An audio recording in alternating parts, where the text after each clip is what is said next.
El querido hermano Rodolfo Mantilla Jácome es abogado, especialista en ciencias penales y criminológicas. Es vicepresidente de la Junta Directiva de la Universidad Nacional, la Universidad Autónoma de Bucaramanga, que es una universidad fundada por masones con criterios libertarios. También el querido hermano tiene 40 años de experiencia en docencia universitaria. Ha sido presidente de la Sala Penal de la Corte Suprema de Justicia de Colombia, procurador delegado ante la Corte Suprema de Justicia de la República de Colombia, profesor de pregrado y posgrado en diferentes universidades de Colombia, investigador y coautor de libros como Delitos contra la Familia, Ley Masónica, la imputabilidad e inimputabilidad penal, Delitos contra la Familia, que pueden consultar en Google Books y en Amazon.com. Tiene mucha experiencia en la enseñanza del derecho, sobre la teoría de la culpabilidad, delitos contra la familia, el derecho masónico. Es abogado litigante, asesor empresarial en temas jurídicos. Es miembro activo de mi logia madre, donde vi la verdadera luz, Solidaridad número 13, de la cual ha sido venerable maestro en 3 ocasiones. Ha sido gran maestro de la Gran Logia de los Andes, con sede en Bucaramanga. Ha ocupado todos los cargos en logia. Actualmente es soberano gran inspector emérito, y lo más importante, que es un convencido de la unificación masónica y sobre todo de la fraternidad que debe reinar entre los seres humanos. Si el directorio de la cátedra de Giordano Bruno o alguno de los miembros del comité editorial no tiene alguna objeción, me gustaría dejarlo en manos de la conferencia que hoy nos va a presentar el querido hermano Rodolfo José Mantilla Jácome. Es cuanto, queridos hermanos. Queridos hermanos y hermanas y amigos todos, es muy grato para mí estar con ustedes esta noche y tener como escenario la cátedra Giordano Bruno, ese mártir que todos recordamos, y particularmente los masones.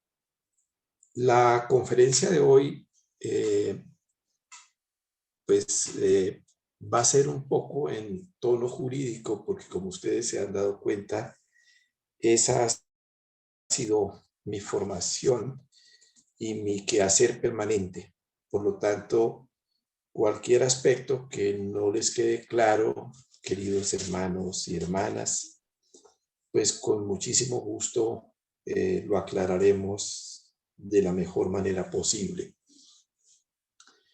El tema de los Lalmar, también conocidos como antiguos límites, es un tema crucial en la masonería. Muy bien lo recordó el hermano Wenceslao Leiva cuando hacía la referencia a que los masones y las grandes logias podemos cambiar y hacer ajustes en nuestras constituciones y reglamentos, siempre y cuando que no vulneremos lo que se conocen como los landmarks. El problema de este tema de los landmarks es que es un tema muy desconocido en la masonería y además de ello ha sido influenciado de una manera negativa por algunos pensadores masónicos, quizás con un poco de misticismo, quizás sin entender muy bien lo que son las reglas de reconocimiento de la Gran Logia de Inglaterra.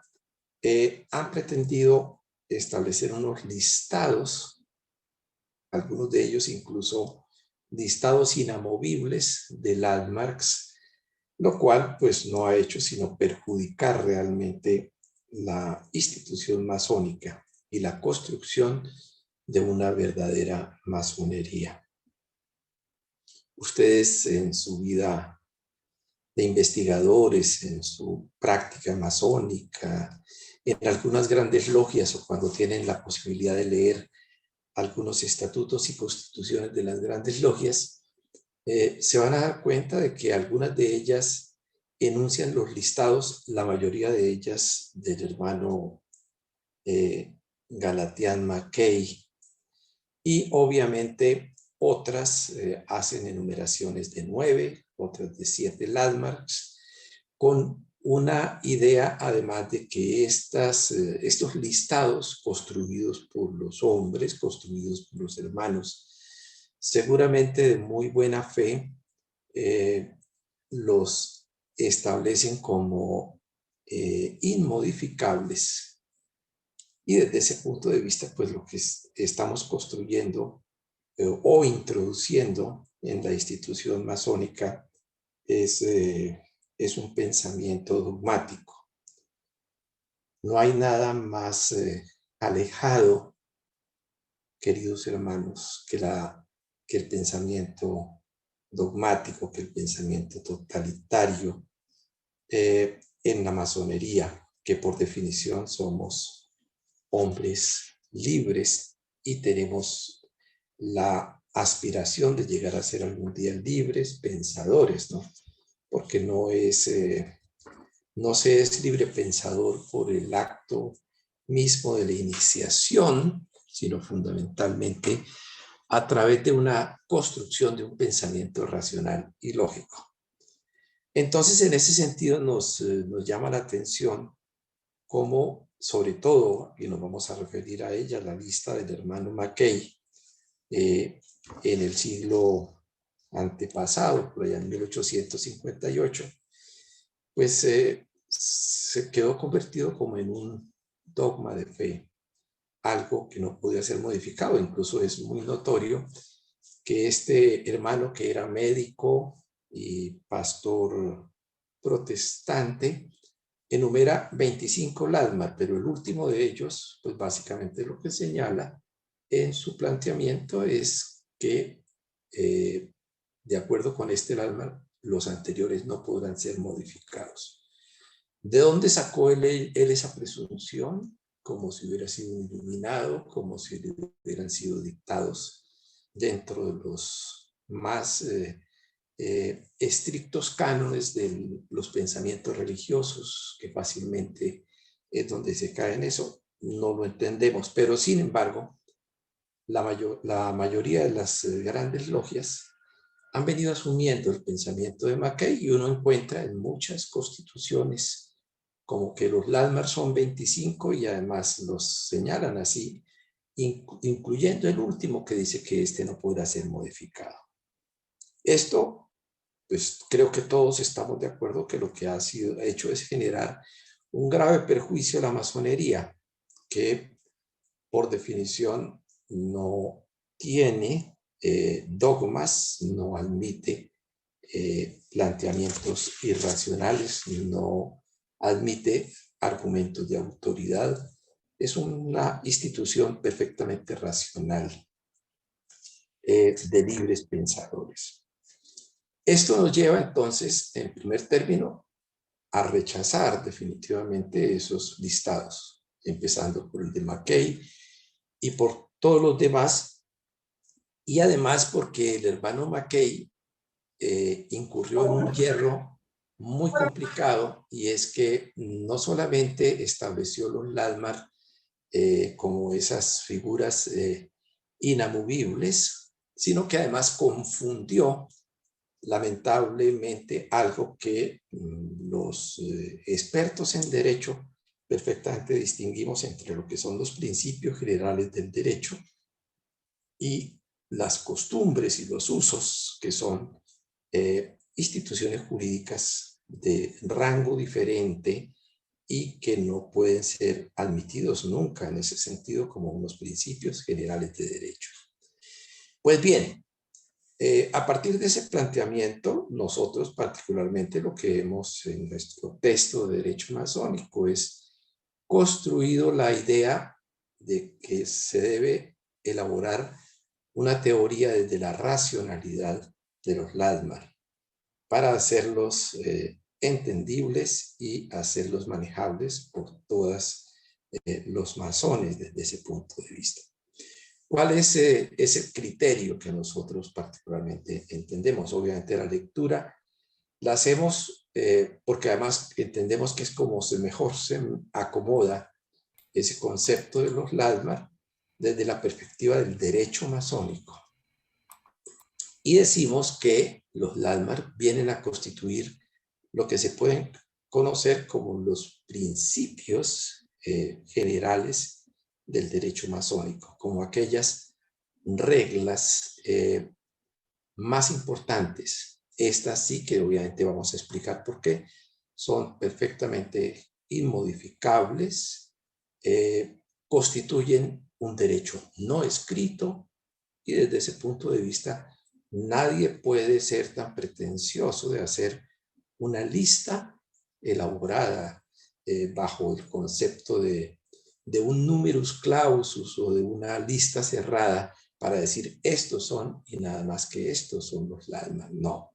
Nosotros entendemos que esto es una construcción jurídica desde el punto de vista del derecho masónico, jurídica filosófica, con el enriquecimiento sociológico, cultural, que necesariamente nos puede ir permitiendo construir unas ideas fundamentales y unos conceptos básicos de lo que son los Lalmar o principios del derecho masónico. En esas condiciones, entonces, debemos decir que no son reglas escritas.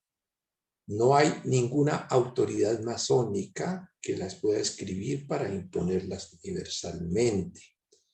Además de ello, como principios generales del derecho masónico, lo que entrañan son los principios que en últimas nos vienen a decir lo que es la masonería y lo que no es la masonería, ¿cierto? Es un ejercicio lógico, racional desde ese punto de vista. Entonces, si nosotros partimos de esa idea, pues realmente podemos empezar a construir algunos principios importantes que son los verdaderos Lalmar, sin necesidad de hacer un catálogo de ellos y sin pretender hacer una enumeración e imponérselos a las demás personas de acuerdo con esos criterios. Distinguiéndolos siempre, repetimos, queridos hermanos y hermanas, de la costumbre masónica, que es una cosa muy importante, muy valiosa, pero que realmente no tiene nada que ver con los principios generales, con aquello que nos indica qué es la masonería y qué no es la masonería. Por ejemplo, una costumbre masónica muy arraigada en buena parte del mundo a partir de la masonería inglesa es que las mujeres no tienen la posibilidad de ingresar a las logias masónicas. Pero eso es una costumbre, eso es un antiguo uso, entre otras cosas que no es tan antiguo, ¿no? Porque yo he tenido la oportunidad de leer a un ilustre hermano colombiano, el hermano Solano, es gran maestro de la Gran Logia de Colombia, con sede en Bogotá, donde él hace unas investigaciones y demuestra que en algunos manuscritos se habla de la reglamentación del tratamiento entre hermanos y hermanas en los talleres operativos de la masonería. Eso nos indica entonces que realmente el tema de la presencia de la mujer es fundamentalmente un antiguo uso, es una costumbre masónica que seguramente podrá ser y tendrá que ser reevaluada de una manera definitiva, que en este momento todavía hay un gran sector masónico que plantea esta divergencia y la imposición de las reglas de reconocimiento por parte de la Gran Logia Unida de Inglaterra, pues allí sí de una manera expresa y categórica se dice, no como un Lalmar, que quede perfectamente claro, sino como una de las exigencias para que ellos admitan a las demás logias en su regularidad, pues necesariamente que no haya presencia de la mujer en las logias masónicas. Y también dentro del proceso de lo que es la masonería, de lo que es los principios que hacen que la masonería sea lo que es, y aquellos que si se introdujesen nos llevarían a entender que esa no es la masonería, pues podríamos colocar muchísimos ejemplos. Un gran maestro no podría, por ejemplo, decir que invita a las logias de su obediencia, un nombre bastante odioso, ¿no? El de la obediencia, entre masones, a las logias que componen la gran logia, que las invita, por ejemplo, a que hagan una asociación con los jesuitas y que se sometan al gobierno provincial de los jesuitas. Eso inmediatamente cualquier masón ilustrado le diría, un momentico, eso atenta contra un Ladmar fundamental, que es que la masonería es una institución cerrada. ¿Y por qué es una institución cerrada? Porque necesariamente tiene como clave para su pertenencia el haber ingresado a través de un procedimiento de iniciación. La masonería es una institución iniciática que necesariamente a ella pertenecemos a aquellas personas que hemos pasado por ese proceso de iniciación. El día que le quitemos eso, el día que nos asociemos o con los jesuitas o con un club de servicio, con un club rotario, pues dejaríamos de ser lo que somos. Vean ustedes que allí surge ese concepto de un landmark que nos indica, esa es un landmark, porque la masonería es una institución cerrada. Si alguien me dice el landmark de Dios, yo le digo no, ese es tal vez un uso o costumbre, pero no es el landmark. Si yo le digo al Papa que quite dentro de sus constituciones la exigencia a los católicos de la existencia de Dios, el Papa me dice, eso no lo puedo hacer yo, porque el día que yo haga eso, acabo con la religión católica. En cambio, si yo soy un masón y a mí alguien me dice, ¿cómo es el tema de la creencia de Dios? Yo les diría, ese no es un landmark, porque yo puedo quitar la idea de Dios y no desestructuro para nada la masonería. Obviamente que a eso se le dan algunas explicaciones propias de la época y dentro de unas circunstancias específicas, por ejemplo, en el caso nuestro, que nos manejamos dentro de la regularidad y decimos, claro, simplemente lo que pasa es que nosotros hablamos de la creencia en un principio creador. Sin embargo, particularmente yo confieso que a mí no me gusta que me impongan esa creencia, ¿cierto? Sí, pero lo que no me dan es una forma y un contenido específico. Yo lo puedo hasta imaginar desde la perspectiva de la física cuántica o como quieran esas circunstancias, ese postulado. Pero es uno de los puntos que vean ustedes que han dividido a la masonería por un mal entendimiento, porque la creencia en Dios no es un dogma, será un uso o una costumbre. Pero, perdón, es un dogma que no puede ser un landmark dentro de la masonería desde ese punto de vista. Se puede manejar como un uso o una costumbre que también con el tiempo puede ir cambiando. Claro, hay otra serie de prácticas importantes en ese sentido, como son el hecho de que la masonería no tiene una discusión en las logias de naturaleza política o religiosa, por lo menos de lo que conocemos como la política activa. Creemos que es algo absolutamente necesario para que la institución pueda mantener sus rasgos esenciales de fraternidad. Podríamos seguir enumerando algunas presuntas ideas que puedan constituirse como landmark. Por ejemplo, el simbolismo de la masonería es algo que no se lo podríamos quitar. Todas las reglas de la construcción pues son necesariamente para nosotros esenciales. El concepto de la fraternidad, el concepto del libre pensamiento. Pues necesariamente esos son los criterios que nos llevarían a entender que los LADMAR son fundamentalmente unos principios generales del derecho que nos están indicando necesariamente desde la perspectiva de su presencia aquello que nos indica que es la institución masónica y que si los olvidamos necesariamente caeríamos en ese limbo de negar nuestra propia institución.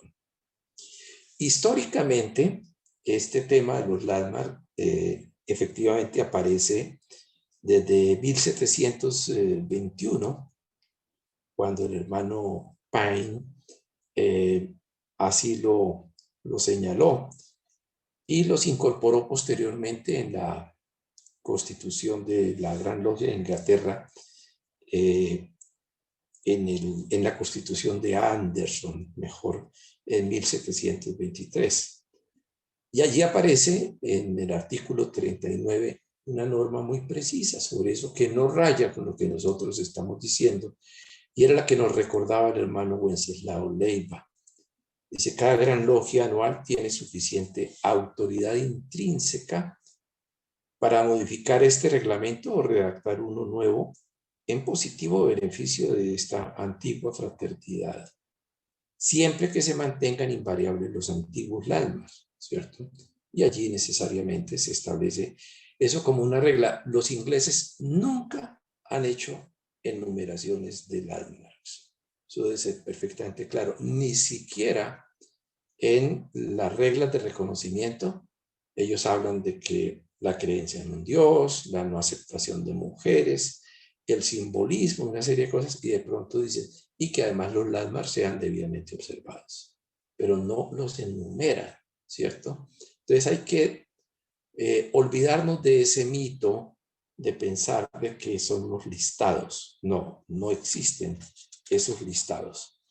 Debemos separar ese concepto de los principios generales del derecho masónico o LADMAR, de los usos o costumbres, y entendamos que el concepto del LADMAR, que pues todos hemos oído y leído muchos, a mí particularmente me gusta mucho uno que encuentro en la Gran Logia de Massachusetts, que es bastante antiguo, que dice que los LADMAR son aquellos principios antiguos, universales y fundamentales que ninguna autoridad masónica puede alterar ni repudiar.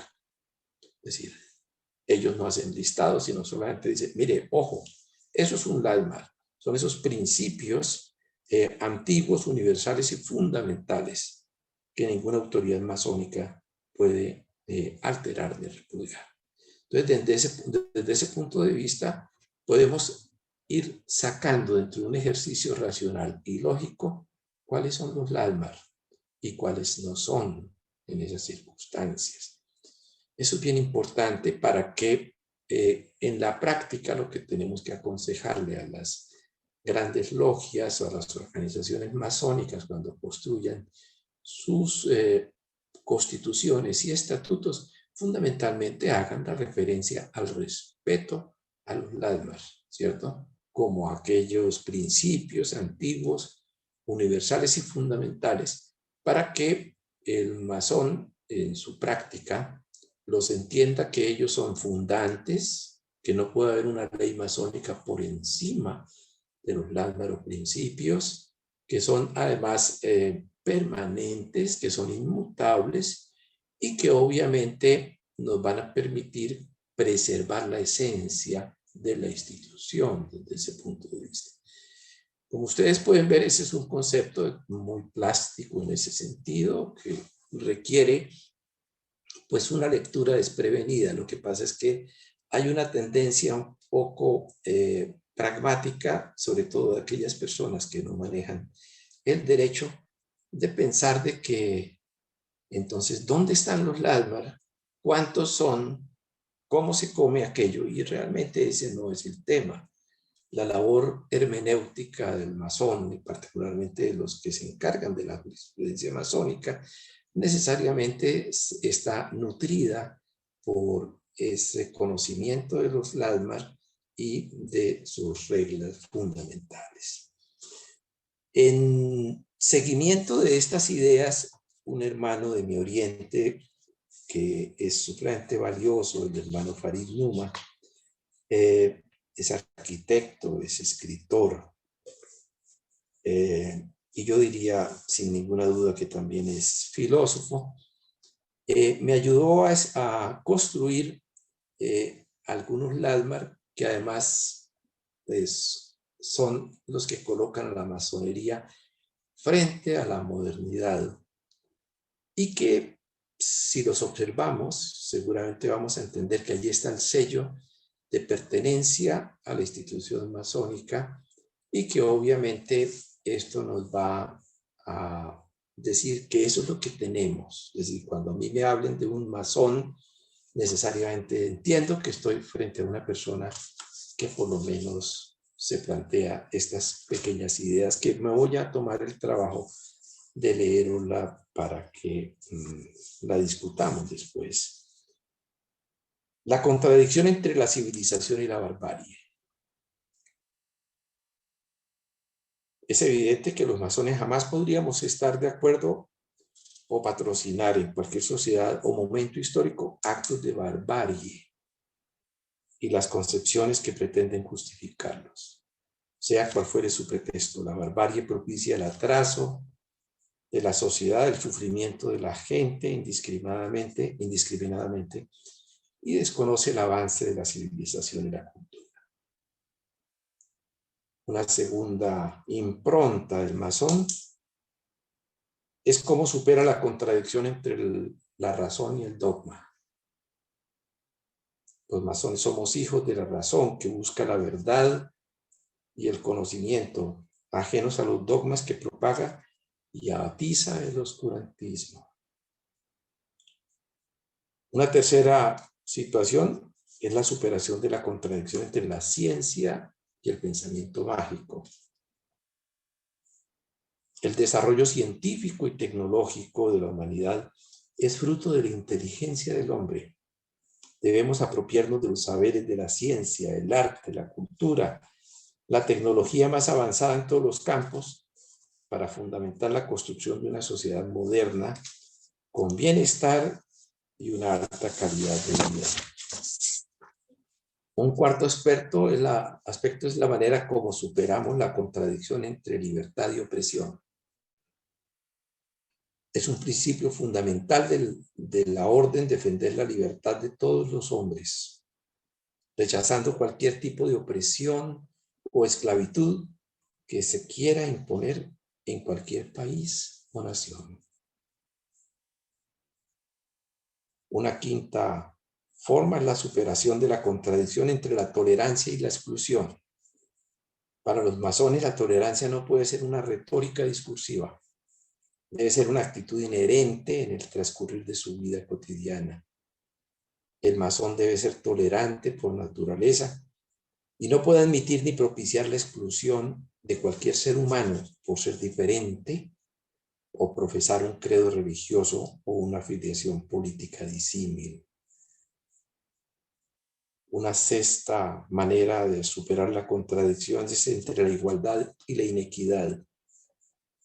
En el mundo de hoy es muy común predicar la igualdad entre los hombres y practicar la inequidad y la discriminación con el otro. Esto se reproduce diariamente en todos los andamiajes sociales, desde la familia, la escuela, la fábrica, el trabajo, el hospital, las instituciones gubernativas. Una séptima postura es la contradicción, la superación de la contradicción entre la solidaridad y justicia versus la injusticia. La idea de solidaridad y justicia está mediatizada por el concepto de una sociedad democrática, donde la rectitud de los actos de los ciudadanos determinen su comportamiento, se establezcan reglas justas y ordenen la sociedad de una manera equilibrada y solidaria. Una octava postura es la contradicción entre la fraternidad y el despotismo. La fraternidad es un principio que recoge todos los anteriores. La falta de uno de ellos, la incoherencia de su práctica en la vida cotidiana, rompe la médula conceptual de la fraternidad. El masón debe censurar cualquier acto de despotismo como una agresión a la humanidad. Querido hermano. Y por último, la contradicción entre ilustración e ignorancia. Este podría ser el primer principio, porque condensa todos los anteriores cuando revisamos la historia con esta lente. Encontramos que de ella se desprenden las contradicciones políticas y sociales que han detonado las grandes confrontaciones de todos los tiempos. Con esta pequeña reflexión, principios, guías que también son almas, no podríamos entender una masonería sin esas reglas. Concluyo mi exposición.